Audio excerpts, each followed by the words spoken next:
Dans l'évangile de Jésus-Christ selon saint Marc. En ce temps-là, les scribes qui étaient descendus de Jérusalem disaient: Ce Jésus est possédé par un Belzéboul, c'est par le chef des démons qu'il expulse les démons.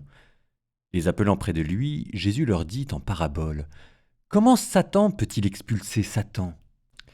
Si un royaume est divisé contre lui-même, ce royaume ne peut pas tenir. Si les gens d'une même maison se divisent entre eux, ces gens ne pourront pas tenir. Et si Satan s'est dressé contre lui-même, s'il est divisé, il ne peut pas tenir. C'en est fini de lui. Mais personne ne peut entrer dans la maison d'un homme fort et piller ses biens s'il ne l'a d'abord ligoté, alors seulement il pillera sa maison.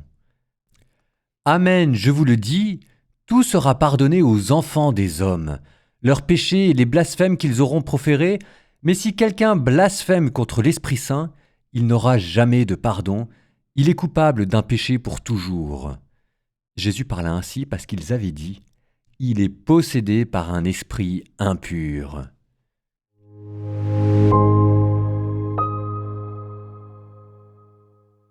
Comment Satan peut-il expulser Satan? Satan, Shaitan, celui qui est un obstacle, on dit encore qu'il est le diviseur. Et ça tombe bien parce que c'est justement ce thème de la division que Jésus va développer. Il va le développer en 3 étapes. Si un royaume est divisé contre lui-même, si les gens d'une même maison se divisent entre eux, et si Satan s'est dressé contre lui-même. 3 divisions. Une division politique, si un royaume est divisé contre lui-même, une division domestique, dans la sphère familiale, conjugale et autour des proches, si les gens d'une même maison, et ensuite division psychologique, si Satan s'est dressé contre lui-même, division intérieure pourrait-on dire.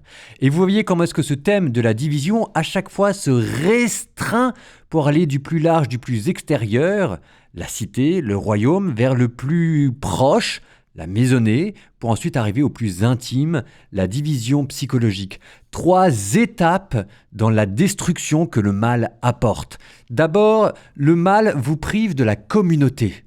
Ensuite, le mal vous prive de l'affection. Et enfin, le mal vous prive de la paix intérieure. Nous demandons à Dieu de pouvoir être avec lui dans sa lutte contre le mal, parce que vous voyez que cette fois-ci, cette lutte contre le mal, il s'agit moins de se battre contre quelqu'un que de se battre pour quelqu'un.